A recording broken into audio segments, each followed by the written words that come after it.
Roll call. At-large Cummins. Here. At-large Poston. Here. Ward 1 Welker. Yes, here. Ward 2 Helm. Here. Ward 3 Johnston. Here. Pledge of allegiance.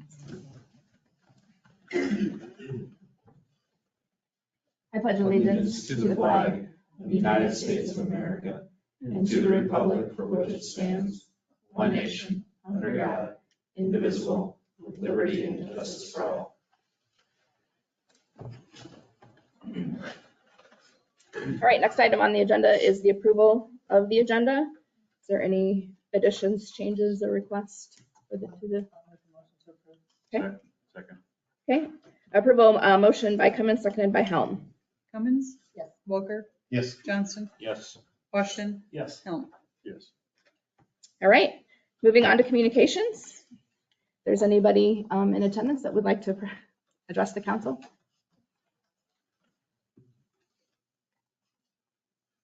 Good evening, Larry Hodgson, 210 Street, Tipton. And it's tree planting time in Tipton again. We've been lucky enough to get a $10,000 grant from the DNR with no matching. So it's all money that's been awarded to Tipton. We got to thank the tree committee. I'm part of the Tipton Tree Committee, Steve Nash. And we've got a real strong tree committee in Tipton doing this kind of work, getting things organized for this. Well, thank Joanne Kroc, who, along with Steve Nash, do all the work of writing the grants and getting this money in. Sometimes it's a last minute thing where they don't give you much notice. You've got to really put the grant in.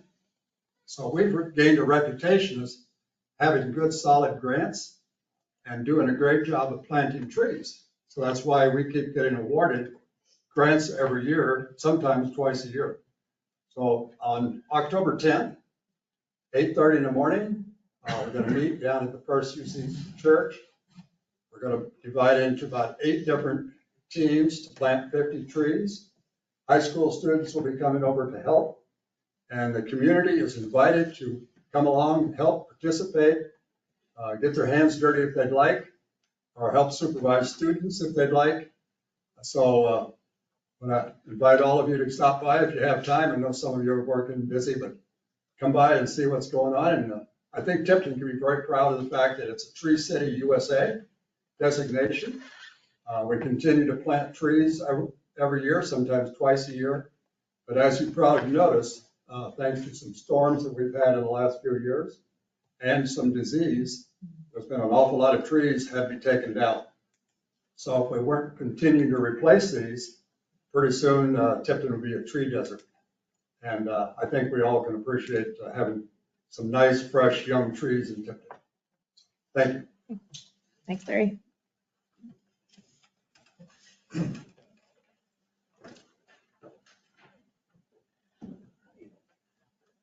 I'm Phil Weiss, and I'm running for state representative for the 82nd district, which encompasses parts of Scott, parts of Muscatine, and all of Cedar County, which we're a part of here. And I'm making the rounds I'm trying to get to every city council in the entire district just to introduce myself and let you know that I appreciate everything that you guys do. I decided to run for this House seat because I think politics in Iowa need to be more respectful again. You know, we've gotten so divided, and you know, at the state level, we don't get to run nonpartisan. But I think it's so important that you know, Democrats and Republicans start working together again. You know, when they did in this state, things were good, and you know, things have gone really downhill at the state level because we don't work together. So I went to high school here in Tipton, you know, grew up here. I used to own the Tipton Maid-Rite. It was an honor to be in the 4th of July parade. Probably 20 times I heard, when are you opening up the Maid-Rite again? And I told everybody, I yelled back, you know, help me win the election and I'll share the recipe. But no, I'm really looking forward to being a part of the tree planting too. I'm an Eagle Scout, and I used to do a lot of tree planting around Cedar County and do a lot of volunteer work here in Tipton. And I'm a tree farmer, so planting trees has a special place in my heart. I have a partner that has over 400 house plants and 3 flower gardens, and I don't have a green thumb, but I can grow corn and beans, sweet corn, and trees. So anyways, I appreciate everything you guys are doing.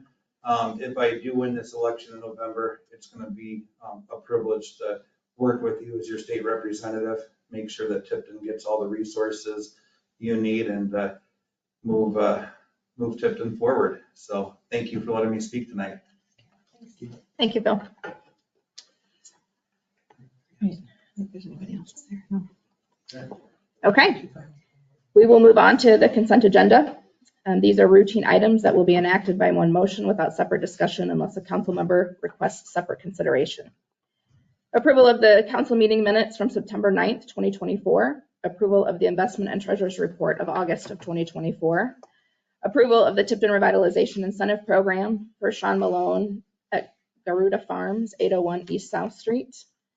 Approval of pay application number 3, North Plum Street Project to All American Concrete for $191,697.42. Approval of pay application number 3 for the pool dehumidification project to Garland Construction for $268.28. Approval of pay application number 4, pool dehumidification project to Garland Construction for $28,012.54. Approval of the contract renewal with Cintas for the electric and gas department. Approval of the fire station generator repairs. Approval for the biannual boiler preventative maintenance for the fire station. And approval of the claims register, which includes claims paid under the current purchase policy. Are any of those items need further discussion or individual discussion? I just have a question about number 4. Is that all the driveways done? Yes. Okay. Well, with the exception of fixing Luke's, I think. Okay. I just wondered. Yes. I saw in the email last week, they were hoping they'd be up there, and I drove by several times, they weren't. Then I saw cement trucks the one day, so I was hoping everything was getting done. Well, ours was the last to be poured. It was poured, what, Tuesday? That's good. And then they did the catch basins Friday. Okay, So all of the concrete should be poured. perfect. Then I'll make a motion to approve it all. Second. Okay, motion by Passion, seconded by Cummins. Walker, Yes. Johnson, Yes. Washington, Yes. Helm, Yeah. Cummins. Yes. All right, moving on to city business. First item is discussion and possible action concerning the Highway 38 project. Update will include the 5th Street storm sewer, outstanding change order items, and project timeline. Oh, was that Andy? Yep. Oh, Andy, can you hear us? I can hear you. Good evening. Can you hear me? Great. Great. Okay. So I'll start with a general update on the Cedar Street project and then move into a few more specific topics that we'd like to cover tonight. So generally speaking, on the Cedar Street project, things are moving along. All the underground utilities on Cedar Street itself are done, which is good to report, other than there's the storm sewer extension that I'm sure everybody has seen on 5th Street over to Meridian. That has yet to be completed, and we'll talk about that one a little bit more in a few minutes here. The sidewalks along the west side of the street, north of 3rd to 6th, are making good progress. They're just about completed. Sorry, I'm catching a bunch of feedback. Is my audio coming through okay? Yeah. Okay, good. I'll continue on. So that traffic control switch the main highway traffic over to the west side, so that the contractor can begin working on the east side sidewalks is going to happen here in the somewhat near future within the next couple weeks. There are a few things to finish up on the west side before that can happen. A few spot locations to get poured back, and then curb ramps at the intersections to be finished up before that traffic control switch can take place. And then the east sidewalks will be completed following that, and that's really the bulk of the work. And then there's items to be finished out with the brick pavers, pavement markings, that sort of thing that will continue on later into the fall. as well as paving back, finishing the storm sewer work on 5th Street over to Meridian and paving that back and doing the surface restoration associated with that. One of the specific items I did want to update on tonight was there was a request actually quite a while back to fill in a gap in street lighting that occurs on Cedar Street. So kind of taking a step back, I want to remind everyone that there's a part of this project was to add roadway lighting out starting just south of the Walmart entrance to the north corporate limits along Cedar Street. That has been a part of the project since day one.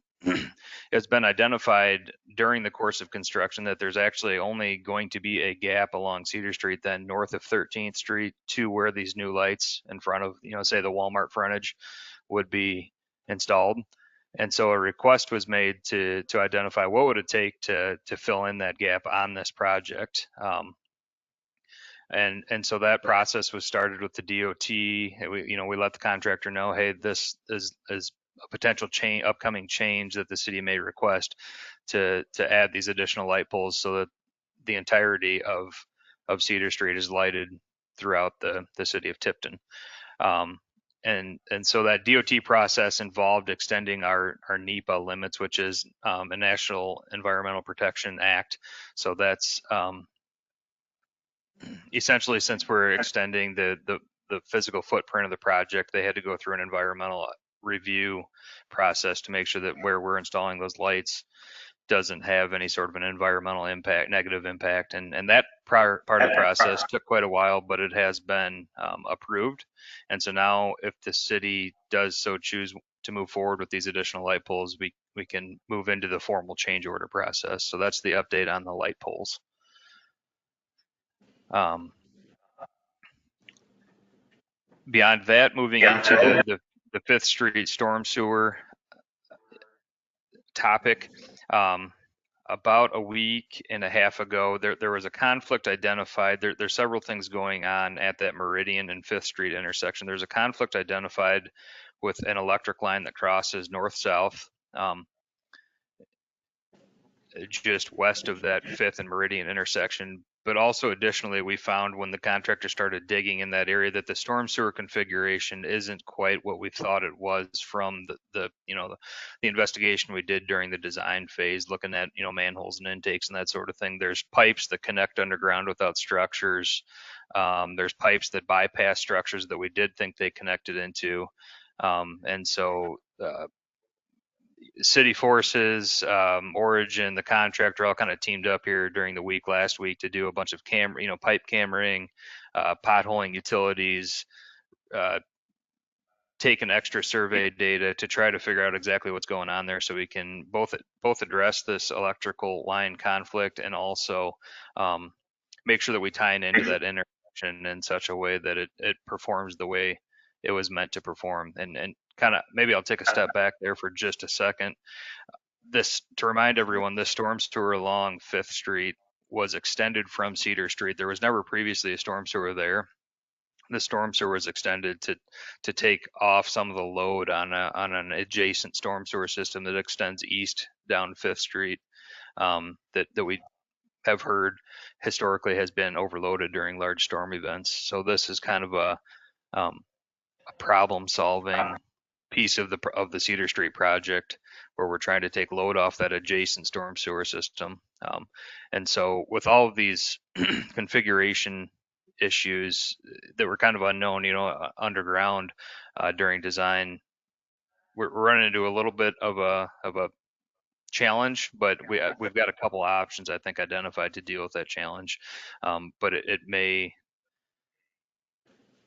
there may be a change order resulting depending on which way the city would like to go, which one of those options the city would like to go with. So I know I covered quite a bit there. Is there any questions on that before I move on at all? Can we go back I to, apologize. I don't have much for specific, cost data or options to present at this point, but we are working on that. Sorry, I think I cut someone off. yeah, could we go back to the traffic signals? Did you guys ever trace down what happened to the remote control for the signals at the intersection? So I think you're referring to the emergency vehicle preemption, is that right? Yeah, To detect emergency vehicles. So yeah, during the preliminary design process, it was identified at one point in the preliminary design process as a part of the project, but then at a later time in the transition from preliminary design to final design, that component was removed from the proposed project. I believe that was due to Right. cost concerns. So the infrastructure to install it in the intersection itself was estimated at that time. I mean, this was rough budgeting numbers for preliminary design, but that was a $40,000 line item. And then there's also items to be installed in the emergency vehicles themselves that would use that system. And going back in the records, it appears that that component of the project was removed due to cost concerns. removed by who? I mean, I have to admit, I don't, I could have forgotten that it was removed. I really don't remember it being removed. So can you send me something that confirms that the city was brought into that being removed? Yeah, 'Cause I'll have that, to track that down and when we and send applied that to you. for, what? I think you said I'll have to track it down and send it to you. Oh, well, the reason why it's kind of important to me is we mentioned that when we applied for the build grant, and we didn't get the build grant, but it was something that we promoted as a component for a project for the downtown. And then when we applied for the congressional, as they call it, earmark or appropriation that Congresswoman Miller Meeks put us in for, that was part of what we said we wanted to do. And so I don't think I would have said okay to removing it. I don't think I would have said that lightly. And again, it could be the case that we talked about it and I don't remember, or you emailed me and I don't remember. So I would appreciate it if I was part of that, if you would send me something that would remind me of that. Okay, yeah, we'll track down the communications of that part of the project being discussed and follow up with you. So let's say that nothing further is done and everything is built and finished, and at some point the city of today or tomorrow wants to add that. How difficult would that be if everything is done? There are provisions in the contract to provide for that future installation, because we do know that it is a consideration or something the city would like to pursue at some point. So there are provisions in the contract, for example, in the control cabinet of that traffic signal system to leave space for the controller. I would have to look. I don't know the specifics of if they're, and I think it would depend on the system the city would like to go with, as to how that gets mounted to the mast arms and then run to the controller, that sort of thing. I don't know the specifics of that off the top of my head, but there are provisions to provide for that being installed in the future as a part of this contract. Does that answer your question? Yeah, but again, I'd really like to know the origin, forgive the pun, of how that got deleted.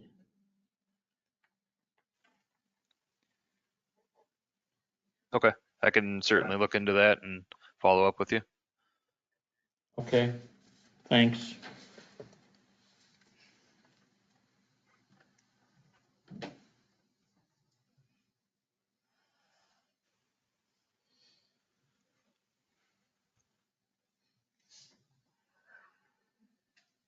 Andy, is that So all I you have guess tonight? yes. Generally speaking, unless there are other questions, from anyone on what I covered on Fifth Street. Like I said, I apologize. I don't have more specific data on what, those options will be to make that tie-in or what the cost implications would be. I guess the only thing we are moving forward, assuming or with the assumption that the city would like to pursue installing those additional light poles between 13th Street and say roughly just short of Walmart. We will start to pull together that change order at this time now that the NEPA review has been approved for that, unless there's a request not to do that. That would be a pretty obvious gap if left that way. It'd probably be worthwhile at least to know what it would cost. But it is part of the reason why I've had some business owners and residents ask me why on Fridays nobody's working on Fifth Street. Equipment's sitting there and nothing's going on. Businesses are having, nobody can really park on there because you can't turn around. So it seems like they're taking an extra shot in the gut right now. Is there a reason why nothing's being done on Fridays as of the last 2 to 3 weeks? Nothing's being done on Fifth Street because of this. That's what I was wondering. Yes, that's what this is tied to. That's why. Because they ran into that electrical Yep. conduit. Okay. So everything is halted at this point. Okay. Let's tore up, but. Yeah. Okay, and we'll find out what. those- That's what he's proposing is bringing Okay, options so to, that's- yes, that's, Perfect. yep. Okay, all right. Now we're all caught up. So is that something that you're looking at for the first meeting in October? That would be October 7th. Is that right? Yeah. Yes. So yeah, a good question, Brian. An ideal schedule would be we have a number of solutions or options here identified early this week. City staff could weigh in on those and then start to pull together what the preferred, a change order, assuming it will take a change order. Maybe not, but most likely it would take a change order to incorporate whatever that option is. Pull that together by the end of this week and start seeking the DOT approval as well as contractor input on pricing and that sort of thing, say by the end of this week, so that it can be fully presentable to the city at the first October meeting. So good question on schedule. Does that So answer? it'll be 2 weeks before any more parking spot, before anything else can happen on that street. Basically, right? Because that whole south side, you can't park on. I tried turning around there. Yeah, you can't You turn, can't. yeah. So that's what I'm getting at. Can we speed this up for those people that are, can we fill that with gravel or something so we can make that accessible? Or Otherwise, we could do a special meeting too. I'm trying to help people out that are, they've been working with us too, and it's like I said, kick in the stomach to them. Well, we could do a special meeting too if we needed to, if we could get the I just hate to see us pricing. dragging our feet and making someone suffer more. And maybe I'm blowing it out of proportion more than it is, but to me. Well, it's really my difficult for business people was to go to hurt. the bank now because they can't park on Cedar and they can't park on Meridian. Exactly. Yeah, the other option I'm thinking of is potentially talking to the contractor and opening up. If we do know that this, because I know how the DOT approval process goes, not to throw them under the bus, but it's just it's a long process to get this whole thing, an option identified and approved. And I do feel for those people that need to deal with that. Maybe opening Cedar Street be for the time being be something that would help those businesses and property owners. I think it would help with parking. Yeah. Well, parking, yeah. The parking is the issue. Yeah. Exactly. You can't go down that street. Just keep And it shut down. there was, I had to go to the bank the other day and there was a handicapped woman with a walker that had 2 people trying to walk her down this From the sidewalk pharmacy. that Yeah. is destroyed. And I think we could accommodate a little better than what we are.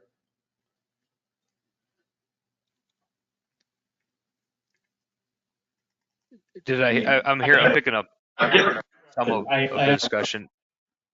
You're gonna have, things are gonna get worse before they get better, but accommodating that, something I have to do every day. I think we could try to make it the easiest as possible. And it's nobody's fault. It's just things pop up. See if we can accommodate a little more.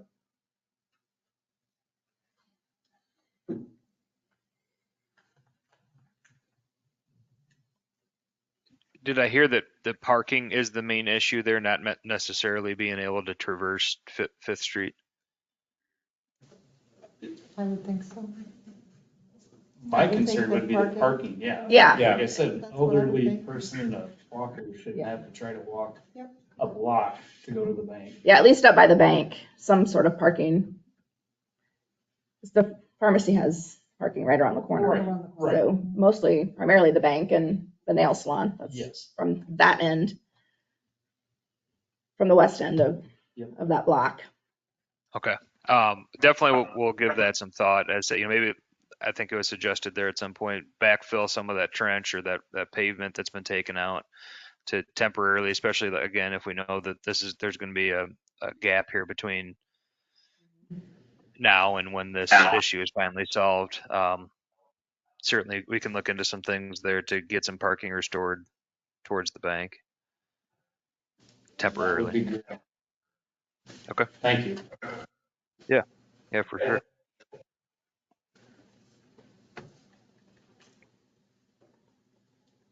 Do you have anything else, Sandy? I do not, unless there's any specific questions. That's my general update on Cedar Street. Things have been going pretty well, I think. I know businesses are feeling it, I'm sure, with sidewalks being torn out and traffic control closing things down and limiting parking like we were just discussing. But generally speaking, the construction is going pretty well, other than this storm sewer issue on Fifth Street. Okay. Good. Hey, Andy, how many additional light poles are we looking to fill that gap?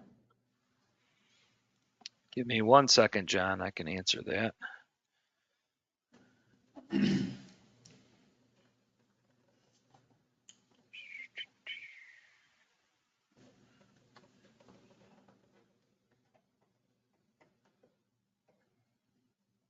"13 light poles, John." Thank you. You're welcome.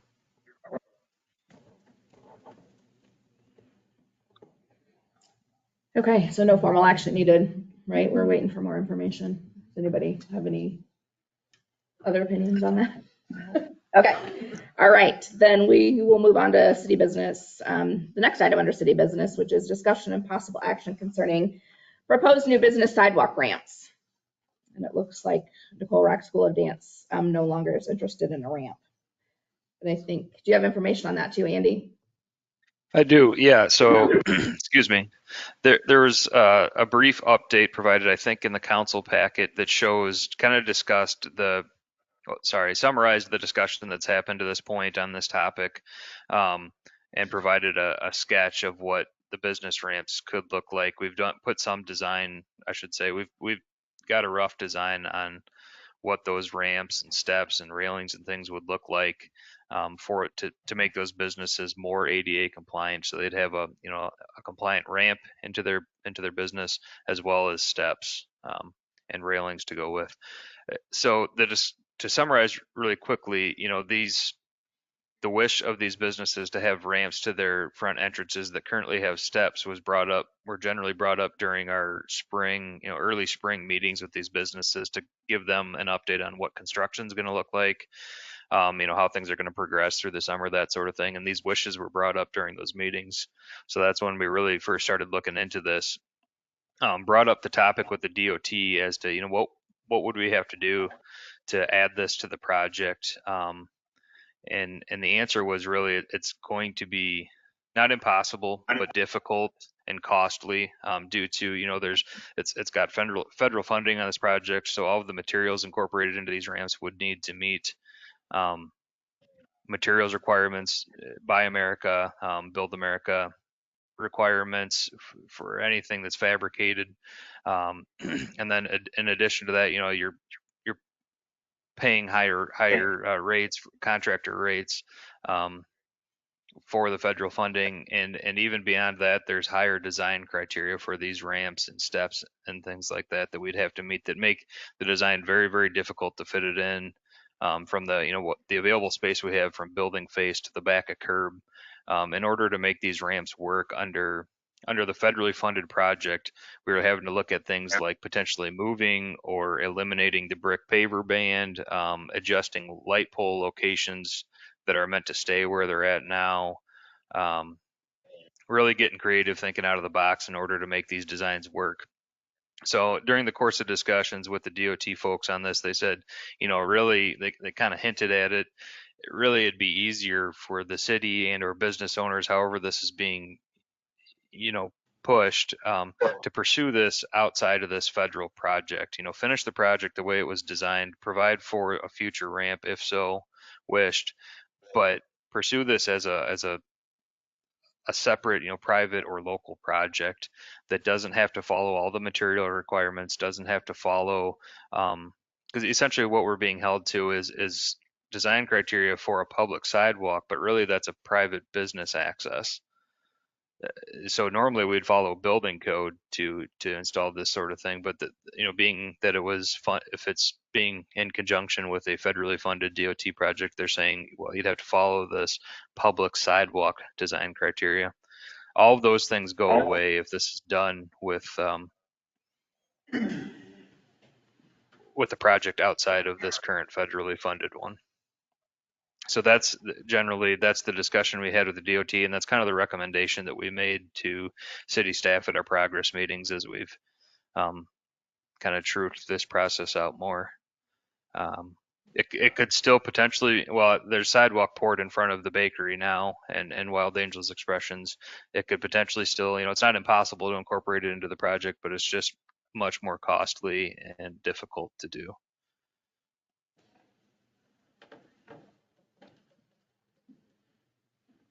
So, Andy, is the request of the business owners that the city pays for these ramps? Is that? To my knowledge, at least in the meetings I've been a part of, I don't know that that's been discussed. Brian or Melissa, or I don't know if Linda's around. I don't know if that's been discussed more outside of the meetings or not. I've really been just trying to chase down the design aspect of it. How do we get this, if so chosen, added to this project? How do we make these things physically work? I really haven't been a part of discussions, I guess, as far as how this would be paid for.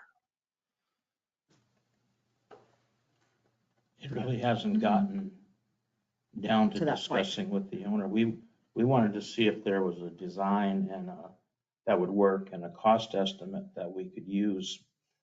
But, now we're finding that those are all post-project things that would happen. Andy, in your write-up, you give some pricing for those ramps and railings and things. Those are under the current federal standard, right?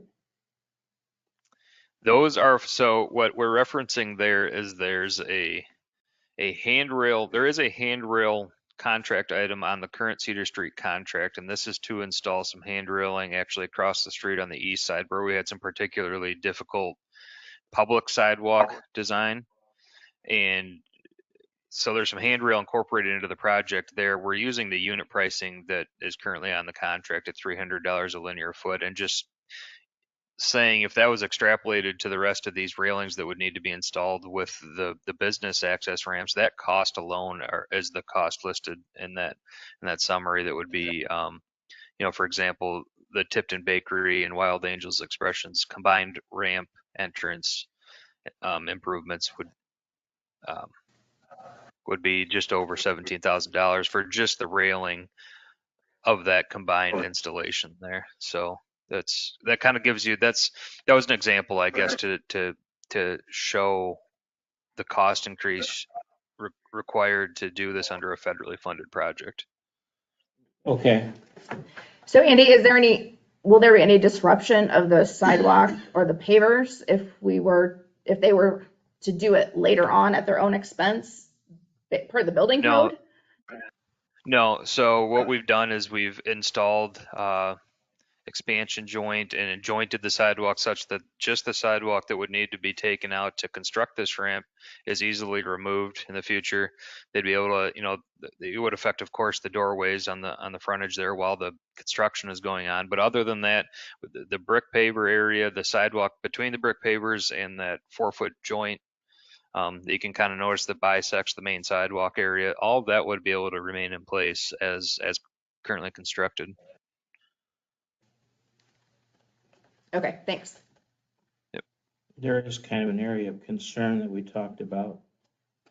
And that on Wild Angels, the ramp and the railing in this depiction actually go beyond the end of the building and cross in front of the green space area. We didn't know if that would cause, a conflict on the use of that site or people walking in that area. So that's something that I also wanted to point out. I guess my thing is, I don't want to say worry about it later, but I don't understand how you're gonna make, like you said, you're gonna have to tear that sidewalk back up again. You can't just pour concrete on top of concrete and expect it to work. There's no good material to do anything with it unless you tear that all back out. Am I thinking correctly, Terry? Well, it just depends with what you want to build your ramp on. That's, You might want to just build it out of wood. You might want to use steel. It all depends. we just You spent know, all this. Well, I don't think you want to use a $17,000 right. No, I agree. It seems like a lot of money to me. In my opinion, is that I think it should be on the businesses to put in their ramps unless they had a ramp there to begin with. There hasn't been one there.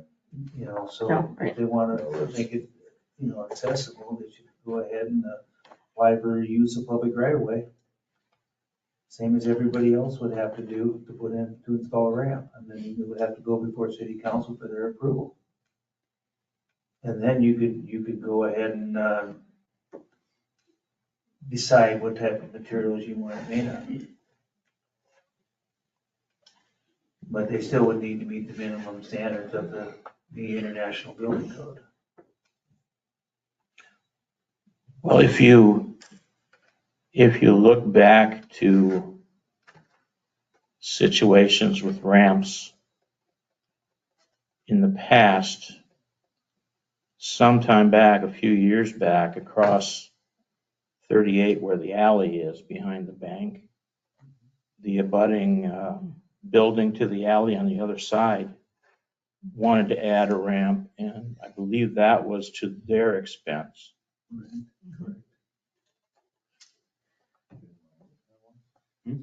Yeah, they had to go to city council to get that approved because they're out there. Yeah, Rhinos had one too, the ramp at one time. On the 38 side, yeah. Yeah. That was at their expense, not the city's. Yeah. Correct. Correct.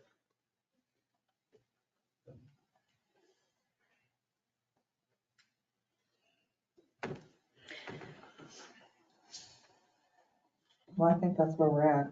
I don't think we can No. make sense of trying to build a ramp down. You don't need no red carpet for it out there. So do we need a motion then to continue with the project as As planned. planned with the future installation of ramps at the business owner's expense? Or later concern, as far as talking about later. They want to bring it up. Yeah, they can do that. Somebody want to make that motion? Proceed as usual, I'll second it. or not as usual, as planned. Sorry. Okay, so motion by Cummins to proceed with the project as planned, seconded by Johnston.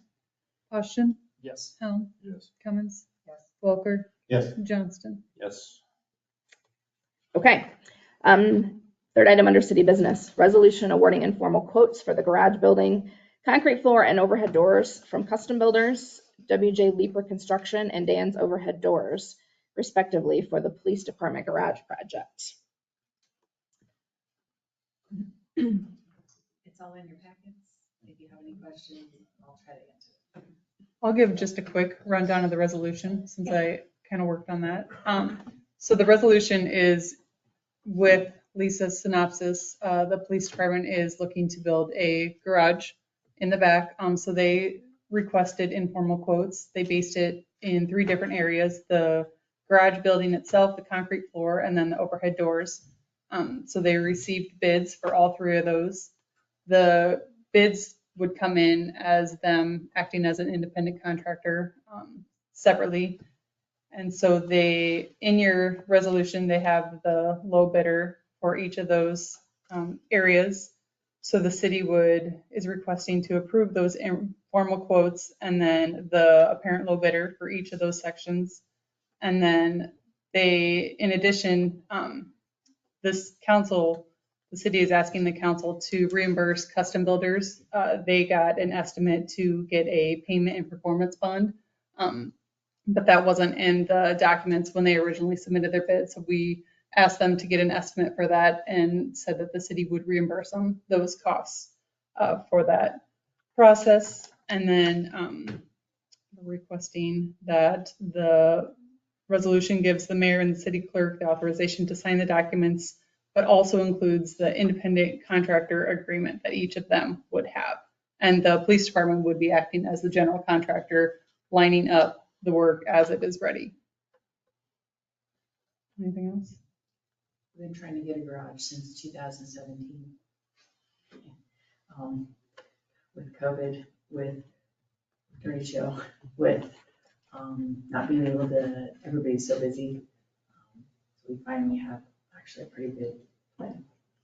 And I think I put in there, our vehicles run constantly. And Clay has stated that all of our vehicles have the highest idle hours of any vehicles in the city. And there would be less idle time if we had a shelter for them. And you have somebody on the department who's comfortable acting as a general contractor and understands the processes. And they're All right then. Okay. And the funding's there. Yes. Make motion approved. Second. Okay. Motion by Helm, seconded by Walker. Helm, Yes. Cummins, Walker, Yes. Johnston, Yes. Washington. Yes. Thanks, Lisa.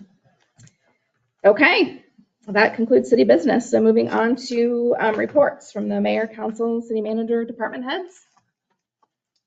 Department heads want to go first? Steve, you want to go first since you got a topic there? I got a topic. Larry mentioned the tree thing, and this is, I think, about the 5th grant we've received over the last 3 years for trees. It's been a great community project. We can't do that alone. We have lots of volunteers, 60 to 70 or 80 people and kids. The tree committee's been great. It's definitely a community project. We are planting 51 trees, October 10th. And one thing I want to make sure that you folks know and that the public knows, I have to go out about a week ahead of time. To do these grants, I have to submit a site map where each tree goes, as well as the species that were planted. So I need to go out about a week ahead of time and mark everything and do the one calls and then come in and auger the holes. I don't typically go to each house and ask if they want a tree in the right of way in front of their house. But if it's out there a week ahead of time, they call me if they don't want a tree. And they're real good about that. And I get that. I like trees. Some people don't want a tree out in front of their house, and that's fine. Let me know before we plant it because somebody else wants it. So we want to work with the public on it. We want to make it a positive experience for everybody. Anyway, I just want to say that. A couple of the things that we're working on. south of town, the bank and the, down here on the south end, Liberty and the hotel, motel, have both experienced some water issues the last couple of years. Part of that, a big part of that might be because our detention pond area that takes the runoff up there off of the big buildings and the parking lot out there, that has not been kept up. That's not functioning at all. So there is no water detention. So we get a big rain, 2-inch rain, all that water comes out at once, and that's caused a big part of the problem. Brian tells me that the city's gonna be taking that Tedco property probably back over. Is that right, Brian? Yeah, when the remaining acres in the industrial park are transferred, Tedco really has no need to keep ownership of that detention area, so that would be transferred to us as well.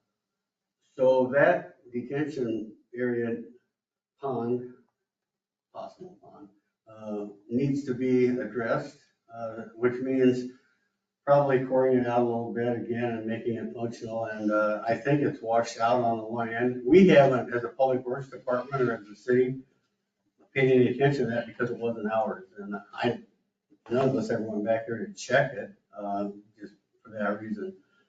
If it's ours, we need to get it functioning, to get that water detained for a while and then slowly let it go down through that waterway. That's what it's there for. So that's our responsibility down the road. That's what we're working towards right now with Todd Schwartz.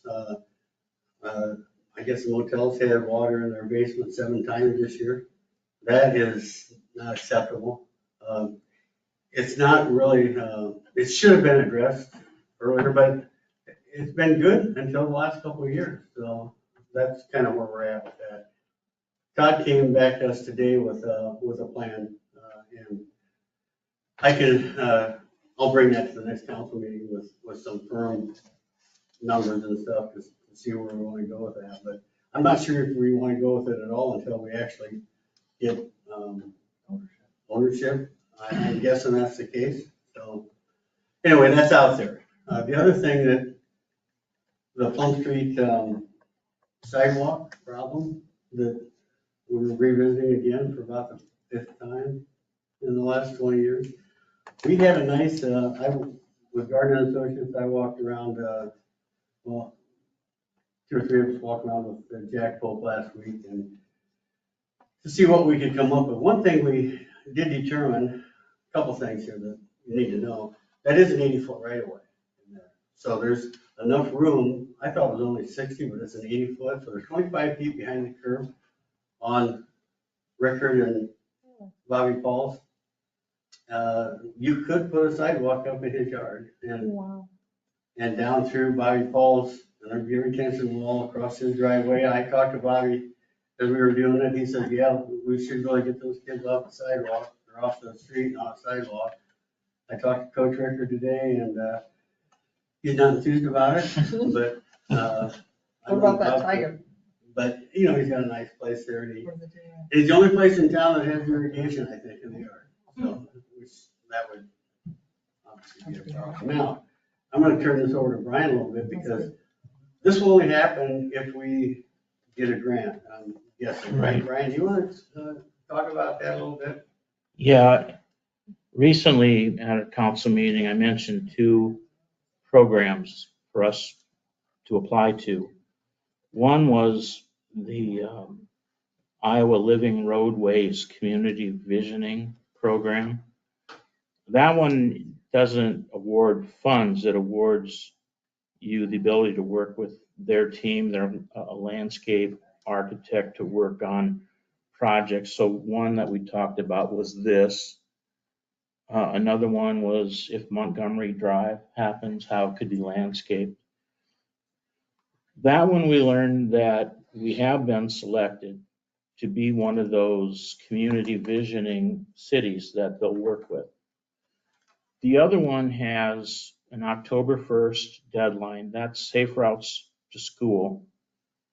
And this design that Jack and Steve were looking at, I think the cost estimate that came in today was right around 285, something like that. Well, in that, if we're awarded, the city's match would be 20%, so I think we figured a bit over 57,000. We'd have 2 years to budget it, so we could, half one year, half the next. And it would go from the corner of Plum and Highway 130. It would go all the way up to 10th Street, where it would tie in with the existing sidewalk system. We're proposing throughout a 6-foot wide sidewalk. It would be 5 inches thick. I think it would be on a rock base. Yep. Jack doesn't think we're going to need any easements for it. I need some statistics from the school district, but they're working on them. We've got a week left to get the application in. So then it'll be a matter, I think, of what the competition is for other applications against ours. But we're going to give it a try and see what happens. We need a sidewalk. I don't disagree at all. We need a sidewalk there. We've always needed a sidewalk. I think that'd be great if we could get that. Now, the next thing is we gotta get kids on it. Yes, but I think they will. Yeah, The little ones are walking well. And we're able to go behind his trees and behind his tiger. Okay. And without, because we got so much room there, so. And Bobby Paul, and we'll have to do a little bit of retaining wall at his driveway. And he was sitting out there when we were reviewing it the other day, and he was all in favor of it. That's good. So we will have to move those 2 trees we planted in his front yard. But I think we can do that with the right tree space, without any big deal, so. Any questions on him? I think that's all Can I go back to the stormwater? Oh, Yeah, sorry, yeah. somebody else have a question. Go So ahead. is there an interim plan? I mean, I don't know, what's the timeline for the city to acquire that detention pond? Is there one? Well, I guess my concern is in the spring and spring rain. We kind of told them we'd have a resolution sooner than later. Yeah, that's a really good question. I think it depends a little bit on when do we get control of that land, or responsibility for it. The tile work could be done earlier than that, but I think what Todd has proposed is keeping this tile line open maybe and doing non-perforated, do a wall. There's not a quick fix until we take, there's a quick fix we can do right now till we take possession of the land. There's something. Did he dig behind on the other side? What's that? Did Todd dig over by the culvert? He did, that's another good question. We wondered if on the back side of that concrete box culvert, under 38, if there was anything down there that we could do. That's not the problem down there. Okay. That little driveway that's put down there behind Custom Builders. Yeah. That's the same level as what's coming out at the box culvert. Because he had mentioned when we met that he thought maybe that was the problem. Yeah. That culvert, But that's not the problem. What he's proposed now is if he can bring an 8-inch tile down through there, especially from our detention area, and he would core drill into the concrete, there's a lip in that box culvert, he could core drill an 8-inch circle in that and put our tile right into the box culvert. If we can get away from tree roots in those tile lines, they'll last a long time. And that's kind of the approach. Getting that water held up and then let it seep out and get it to the other side of the road. Now, we get it to the other side of 38, that's not that's private. Everything over there is private. Yeah, okay. But we just promised them some answers or some sort of plan. And I think when, well, do you want to, I guess we could come back on the next council meeting with a solid proposal if we decide one or two things. Do we want to take a tile line just up in the detention area, or do we want to take another one clear up to South Street where there's a culvert that comes under South Street up there by Bob Herring? So, and that's about a 750-foot tile line. Not sure how much advantage we have with that, but definitely that detention area has to be tiled. So, and he also said anything that he runs into as he's coming down through there with that line, of course, he would attach, tie it in. So Maybe by that time we could get a better idea of when the transfer from Tipton to the city might happen. and we don't want to do anything before that. I don't think, that'd be my guess. I'm just concerned about spring rain, like, and I mean, I know we're probably pretty low risk of them getting Yeah. basements flooded, but I think we need to make sure that, and I know it's been a problem for Stan Woody too, with just his mowing with the water. Yeah. I mean, he's mentioned it multiple times, so I think we need to have some sort of plan that we can take back to them, at least a timeline. Have you heard anything from Manax yet? That's really, I've left 2 phone messages up there and I've emailed them, and I haven't heard anything back. Now, I know that they're coming back to do the Fifth Street asphalt work. You're talking about for the shoulder and Yeah, for the parking area up at the Aquatic Center. yeah. They've not returned any of my messages, so I'm not sure. Maybe they're so busy they don't have time to return messages. I don't know. I'll try contacting them again today. I mean, this week, just to find out. But I thought about that today, Brian, and they still haven't gotten back. But I have left them 2 messages saying, hey, we've got more work for you. Anything else? What's the plan for replacing the trees on Cedar Street? And hopefully we're not gonna put something that's gonna grow huge that we have to have a problem with in the future. Those are good points too, George. We did learn something about this downtown streetscape project, and we were sold trees that weren't supposed to get as big as they did. Those frontier elm are out. The 2 on West Fifth are gonna be coming out as well. The trees have been moved. I went around with Nolan a week or 2 ago. The trees have been moved to places where cars are not opening a door into a tree. That's one thing. Trees have been moved so they're not near the front entrance to a fabric shop, for example. So we've shuffled those spaces a little bit. They're not evenly spaced anymore. And there's a couple places where we've got overhangs. The trees aren't gonna work there. We had a small one in front of Linda's, we had a tree lilac thing or something there. But I'm suggesting that we probably put a flower pot in those places where we don't have any place to go with them above, very high. So there'll be more ornamental sized trees going back in. We won't plant those trees until next spring. And no berries. No berries. No. You talking berries? I mean, No berries. no berries? No trees that bear berries. That's interesting. When I came here It's horrible. 20 years ago, that north of the courthouse, that had about 6 different crab apples and I don't know, all kinds of different trees in there. And we took them all out and put maple trees in there. They worked nice. But some of those that have little berries on them were over winter, in theory for the birds and whatever. But We'll put some seed out for them. okay, we're gonna hold you to that, George. Did you have a lot of berries on that one down there? No, not on my tree. On the one in front of Searcy's property. What if it's a fruit you can eat? With apples and pears?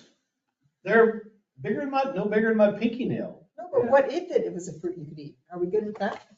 No. And that makes Because they're sense. always gonna fall and you're always gonna step in them. Makes Big sense. cities are doing it. He's a berry. We're not a big city. Yeah. We're a little city. Feed the homeless. I still think we ought to go with pots. Forget all the trees in the street. Pots. Pots. Pot. Okay, we're good. Wait a second. Do not write down that we want pot trees. Do not write that down. Am I done? I think you are, I don't know. or you need to be, one or the other. You started, Steve. All right. Anybody else? John, Brad, Linda? Lisa, anything else? No? Okay. Do you have anything? Nope. Okay. I have nothing either. So, okay. Motion. Second. All right. Motion to adjourn by Helm, seconded by Cummins? Me. Sure. Or who did it? She was just saying, she was saying there's homecoming. Oh, you said homecoming. Homecoming this week. Homecoming this week. Oh, Free Parade. come home. Cummins, Cummins, I don't know what time. The Cummins, mayor's buying Yes. popcorn at Walker. the football game. Oh, okay. Walker, Yes, ma'am. Johnston, Yes. Caution, Yes. Helm. Yes. Meeting adjourned. Thanks, everyone. Yeah, both times.